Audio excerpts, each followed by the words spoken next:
إن الحمد لله نحمده ونستعينه ونستغفره ونعوذ بالله من شرور أنفسنا ومن سيئات أعمالنا من يهده الله فلا مضل له ومن يضلل فلا هادي له وأشهد أن لا إله إلا الله وحده لا شريك له وأشهد أن محمدا عبده ورسوله صلى الله عليه وعلى آله وأصحابه والتابعين وتابع التابعين ومن تبعهم بإحسان إلى يوم الدين. يا أيها الذين آمنوا اتقوا الله حق تقاته ولا تموتن إلا وأنتم مسلمون. يا أيها الناس اتقوا ربكم الذي خلقكم من نفس واحدة وخلق منها زوجها وبث منهما رجالا كثيرا ونساء واتقوا الله الذي تساءلون به والأرحام إن الله كان عليكم رقيبا. يا أيها الذين آمنوا اتقوا الله وقولوا قولا سديدا يصلح لكم أعمالكم ويغفر لكم ذنوبكم ومن يطع الله ورسوله فقد فاز فوزا عظيما. أما بعد فإن خير الحديث كتاب الله وخير الهدي هدي محمد صلى الله عليه وعلى آله وسلم وشر الأمور محدثاتها فإن كل محدثة بدعة وكل بدعة ضلالة وكل ضلالة في النار. Kaum muslimin sidang Jumat rahimani wa rahimakumullah. Alhamdulillah, kita terus bersyukur pada Allah Subhanahu wa taala dalam kondisi apapun, dalam suka ataupun duka, dalam keadaan sedih ataupun senang, dalam keadaan diluaskan rizkinya ataupun dalam keadaan sempit, kita terus mengucapkan pujian pada Allah Subhanahu wa ta'ala. Alhamdulillah ala kulli hal. Segala puji bagi Allah dalam keadaan apapun, karena semua yang terjadi di muka bumi adalah ujian.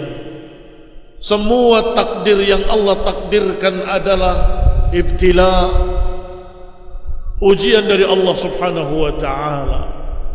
Kalau kita sabar dan kita istiqamah, tetap di atas sunnah, tetap di atas ajaran Rasulullah SAW, maka musibah menjadi pahala, kesengsaraan menjadi perkara yang membahagiakan kelak yaumul qiyamah. Ikhwani fiddin a'azzakumullah. Namanya dunia tidak selalu dalam keadaan yang sama. Namanya dunia kadang kebaikan, kadang kejelekan terjadi. Kadang suka atau duka bisa terjadi. Maka kaum muslimin rahimani wa rahimakumullah, kalau kita diuji dengan kesusahan, diuji dengan kesengsaraan, atau diuji dengan problem yang tak terpecahkan, maka sabar. Sesungguhnya Allah Subhanahu wa ta'ala memberikan sekian banyak jalan keluar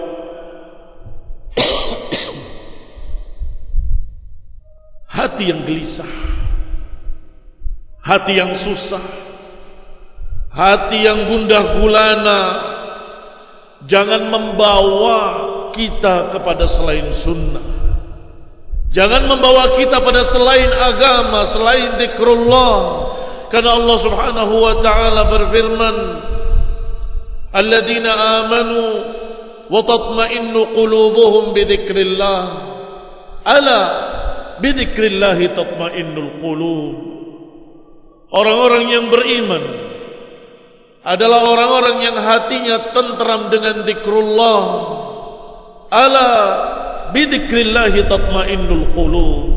Ketahuilah, hanya dengan mengingat Allah hati menjadi tenteram. Ikhwani fillah azakumullah. Sadaqallah, maha benar Allah.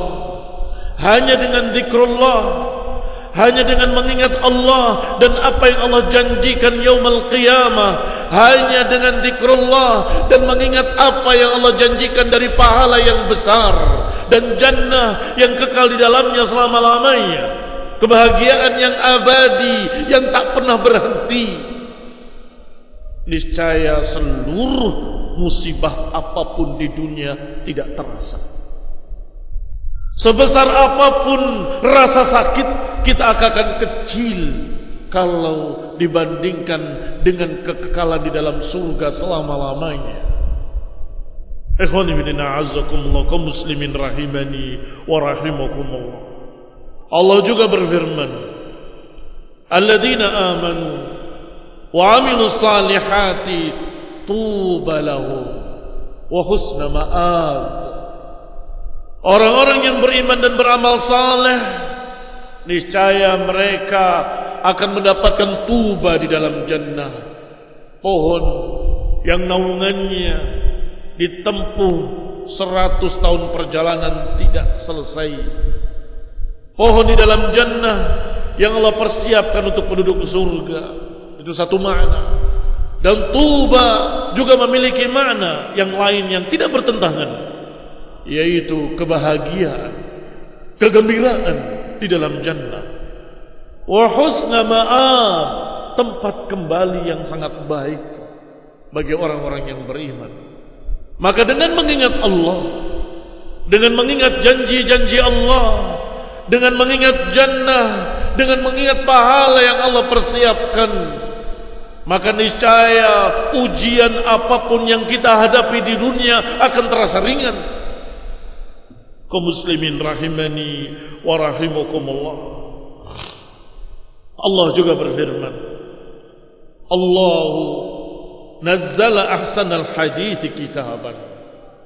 Allah menurunkan ahsanal hadits, ucapan yang paling baik, ucapan yang paling bagus, yaitu kitaban mutasyabihan matani, yani Al-Quran ini kitab taqsya'iru minhu juludul ladzina yakhshawna rabbahum, yang hati-hati akan gemetar dan bulu kuduk akan berdiri ketika dibacakan ayat-ayat Allah Subhanahu wa taala.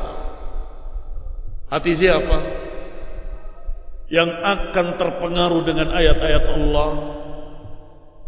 Kata Allah, juludul ladzina yakhshawna rabbahum,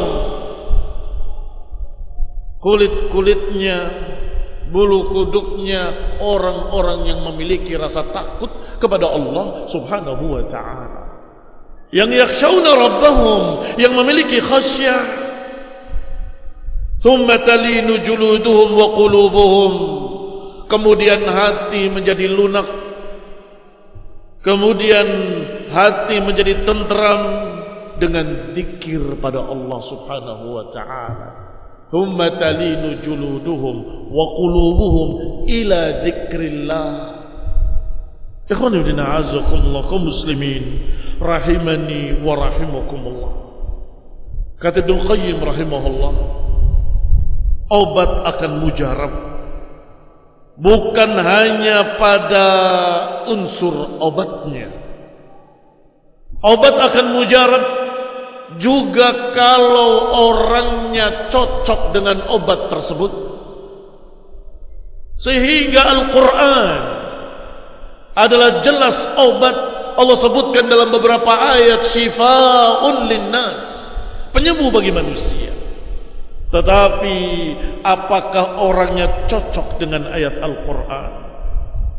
atau tidak. Sama seperti obat yang manjur mujarab, tetapi kalau pasiennya ada alergi terhadap obat tersebut, ya nggak bisa. Kalau orangnya munafik, tidak punya iman, munafik alias ragu terhadap Allah dan Rasulnya, bagaimana mungkin bisa diruqyah? Bagaimana mungkin bisa diobati dengan ayat-ayat Allah Subhanahu wa taala? Dia bacakan ayat Allah, hatinya bukan menjadi tenteram, hatinya menjadi marah. Kamu baca apa? Ngapain baca di sini? Dan seterusnya, dan seterusnya. Maka Allah katakan bahwa mereka yang sembuh hatinya, tenteram hatinya dengan zikrullah, alladzina yakhshawna rabbahum, orang-orang yang memiliki khasyah di dalam hatinya. La yaq'ud qaumun yadhkuruna Allah, tidaklah duduk-duduk satu kaum berzikir kepada Allah, membacakan ayat-ayat Allah Azza wa Jalla, mempelajari Al-Quran, illa haffathumul malaikah, kecuali malaikat-malaikat akan menaunginya. Satu, malaikat-malaikat berkerumun menaunginya. Wa ghasyiyatuhumur rahmah, yang kedua akan diliputi rahmat, kasih sayang Allah Subhanahu wa ta'ala. Yang ketiga, wa nazalat bihimus sakinah, akan turun kepada mereka ketenteraman, sakinah. Sakinah, ketenteraman, tidak bisa dibeli. Apakah bisa orang-orang yang stres, orang-orang yang dalam keadaan gundah gulana, kemudian dia beli ketenteraman? Tidak bisa. Allah akan turunkan ketenteraman itu. Bagi siapa? Bagi yang duduk yadkurun Allah, duduk bermajlis mencari dan mempelajari ilmu Allah, mempelajari ayat-ayat Al-Quran, mempelajari hadis-hadis Rasul. Hati ini menjadi tenteram. Disebutkan 3 perkara paling tidak. Malaikat menaungi mereka dengan sayap-sayapnya. Yang kedua, ghasyiyatuhumur rahmah, diliputi rahmat dari Allah Subhanahu wa ta'ala. Dan yang ketiga, Allah turunkan wa nazalat alaihimus sakinah, Allah turunkan pada mereka ketenteraman hati. Ada yang keempat, kelanjutan hadisnya, wa dzakarallahu fi man indah, Allah akan sebut mereka terhadap atau di hadapan seluruh hamba-hamba yang ada di sisinya. Siapa hamba-hamba yang ada di sisi Allah Subhanahu wa ta'ala? Para malaikat. Allah akan banggakan hamba-hamba tadi yang yadhkurun Allah, mengingat Allah, mengingat ayat-ayat Allah, mempelajari kitabullah. Yadhkurullahu fi man indah, Allah akan sebut-sebut mereka di hadapan para malaikat yang ada di sisinya. Lihat hambaku, mereka beriman kepadaku padahal mereka tidak melihat aku. Mereka mentaati aku padahal mereka tidak melihat aku. Dan seterusnya dan seterusnya, sebagaimana disebutkan dalam riwayat-riwayat yang sahih. Ikhwan fillah azakumullah. Maka seharusnya seorang muslim sunni salafi anti stres. Tidak mungkin dia akan stres. Banyak obatnya dipersiapkan oleh Allah Subhanahu wa ta'ala. Banyak penyembuhnya yang Allah persiapkan dalam Quran. Banyak jalan keluarnya yang Allah ajarkan dalam hadis-hadis Rasul yang Allah SAW ajarkan dan contohkan. Sudah berapa ayat disebutkan tadi? Pertama, ala bidzikrillahi tatmainnul qulub. Yang kedua, alladzina amanu wa amilus salihah, kalau beriman dan beramal saleh, tuba lahum wa husna ma'ab. Yang ketiga, ayat-ayat Allah yang kalau dibacakan taqsyairu minhu qulubul ladzina yakhshawna rabbahum. Ayat-ayat Allah yang kalau dibacakan, hati-hati yang memiliki rasa takut pada Allah akan lunak, akan lembut, akan tenteram. Yang keempat, majlis-majlis ilmu adalah obat bagi mereka yang gelisah, bagi mereka yang memiliki sekian banyak kegelisahan di hati dan problem-problem. Duduk di majlis ilmu, dengarkan qala Allah wa qala Rasul. Kaum muslimin rahimani wa rahimakumullah. Fanaslah ta'ala ayyuthabbitana wa yuthabbitakum. Kita meminta pada Allah Subhanahu wa taala agar mengokohkan kami dan kalian di atas kitab was sunnah. Mengokohkan kita dan kalian di atas tauhid dan di atas ajaran Rasulullah SAW dalam keadaan apapun, dalam problem apapun, dalam ujian apapun. Semoga Allah jadikan kita orang yang sabar dan istiqamah. Amin. Wa sallallahu ala Muhammadin wa ala alihi wa ashabihi wa sallama tasliman katsira.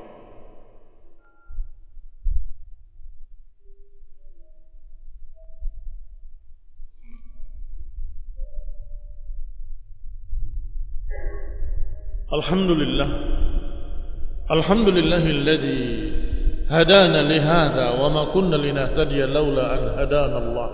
Ibadallah, kaum muslimin sidang Jumat rahimani wa rahimakumullah. Para ulama seperti Ibnu Qayyim rahimahullahu taala menyatakan bahwa yang paling nikmat di akhirat nanti adalah memandang wajah Allah Subhanahu wa taala. Dan yang paling nikmat di bumi adalah zikrullah, mengingat Allah Subhanahu wa taala. Sehingga ba'du salaf mereka berkata, masakin wa ahli dunya kharaju minad dunya wa madaqu atyab ma fiha. Kasihan sebagian ahli dunya masakin, miskin dengan makna perlu dikasihani. Masakinu ahli dunya, sebagian ahli dunya masakin, kharaju minad dunya, keluar dari dunia dalam keadaan belum merasakan yang paling lezat di dunia, belum merasakan atyab ma fiha. Atyab ma fiha, yang paling lezat di dalamnya, yaitu zikrullah. La ya'rifuha illa man daqaha. Enggak akan bisa memahaminya kecuali orang-orang yang pernah merasakannya. Dia akan merasakan ketentraman, ketenangan dalam keadaan apapun. Tidak berkait dengan harta yang dia miliki, tidak berkait dengan makanan yang dia hadapi, tidak berkait dengan orang yang didampingi atau yang di sebelahnya. Tidak ada kait dengan itu semua. Dalam keadaan apapun, hatinya memiliki kenikmatan yang lezat. Berkata beberapa ulama, aku pernah merasakan satu saat kenikmatan hati, ketentraman yang sungguh demi Allah, kalau saja surga itu seperti itu rasanya, aku sudah cukup untuk berlomba untuk mendapatkannya. Ikhwan fillah, a'azzakumullah, kaum muslimin rahimani wa rahimakumullah. Maka yang kelima disebutkan di dalam ucapan para ulama bahwa al-iman billah war-ridha, keimanan kepada Allah dan keridhaan Allah sebagai Rabbnya, itu juga sama perangkat yang menenteramkan hati. Disebutkan dalam hadis yang dikeluarkan oleh Imam Bukhari rahimahullah, "Dhaqa ta'mal iman man radiya billahi rabban wa bil islami dinan wa bi Muhammadin nabiyya." Akan merasakan lezatnya iman orang yang ridha Allah sebagai Rabbnya dan ridha Islam sebagai agamanya dan ridha Nabi Muhammad alaihi salatu wassalam sebagai nabinya. Siapa yang ridha Allah sebagai Rabbnya, Siapa yang ridha Islam sebagai agamanya, dan siapa yang ridha Nabi Muhammad alaihi salatu wassalam sebagai nabinya, panutannya, maka daqa ta'mal iman. Dia akan merasakan iman itu lezat. Dia akan merasakan atyabu ma fiha. Dia akan merasakan yang paling lezat di dunia, yang gak bisa dibandingkan dengan apapun. Ikhwan fillah a'azzakumullah, pernah dibahas ucapan Ibnu Qayyim secara makna bahwa nikmat hissi dengan nikmat qalbi adalah lebih tinggi nikmat qalbi. Apa buktinya? Buktinya silahkan. Makanan yang paling lezat, minuman yang paling lezat, apapun yang ada di hadapannya yang paling lezat, kalau hatinya tidak tentram, dia nggak bisa makan. Kalau hatinya tidak tenang alias stres, dia nggak akan bisa merasakan kelezatan makanan apapun. Dia akan tidak bisa merasakan kenikmatan minuman apapun. Bahkan dikatakan nggak akan bisa merasakan kenikmatan di ranjang-ranjang mereka. Kaum muslimin rahimani wa rahimakumullah. Mata tidak bisa dipejamkan, nggak bisa tidur. Makan tidak nikmat dan terasa pahit. Mengapa? Hatinya yang sakit. Tetapi sebaliknya, ketika hati sehat, hati tentram, hati bahagia, hati yang lapang dada, maka dia akan makan dengan nikmat walaupun nasi putih dengan garam. Berarti kenikmatan hati itu pokoknya. Sedangkan kenikmatan hissi itu cabangnya. Tapi sekarang di akhirat, surga adalah kenikmatan yang sangat tinggi tiada tara. Tetapi ketika Allah subhanahu wa ta'ala membuka hijabnya dan penduduk surga memandang wajah Allah subhanahu wa ta'ala, mereka lupa dengan kenikmatan surga. Karena nikmatnya memandang wajah Allah subhanahu wa ta'ala. Setelah itu Allah tutup kembali hijabnya, dan mereka kembali bernikmat-nikmat dengan surga sambil rindu kapan pertemuan dengan Allah lagi. Berarti tinggi mana kenikmatan surga dengan kenikmatan memandang wajah Allah? Lebih tinggi kenikmatan memandang wajah Allah. Ini kenikmatan rohani, kenikmatan hati. Yang tadi kenikmatan hissi, kenikmatan jasmani. Maka kaum muslimin rahimani wa rahimakumullah, dikatakan kalau seorang itu dalam hadis tadi ridha Allah sebagai Rabbnya, ridha syariat Allah, agama Allah, aturan Allah sebagai agamanya, dan ridha Nabi Muhammad SAW sebagai nabinya, maka tidak akan ada sesuatu apapun yang bisa mengganggu hatinya. Hatinya dipenuhi ketentraman dan ketenangan. Wadzaqa ta'mal iman. Dia akan merasakan lezatnya iman. Aqulu qawli hadza wa astaghfirullah li wa lakum wa li jami'il muslimin. Wa nafla ta'ala yuthabbitana wa yuthabbitakum wa yuthabbitul muslimina 'ala at-tauhid wa sunnah. Wa nafla ta'ala al-husnul khatimah. ونعوذ بالله من سوء الخاتمة. اللهم نسألك رضاك ونعوذ بك من سخطك وغضبك وتوفنا مع الأبرار. اللهم ربنا آتنا في الدنيا حسنة وفي الآخرة حسنة وقنا عذاب النار. اللهم صل على محمد وعلى آل محمد كما صليت على آل إبراهيم إنك حميد مجيد. وبارك على محمد وعلى آل محمد كما باركت على آل إبراهيم إنك حميد مجيد. Assalamualaikum warahmatullahi wabarakatuh.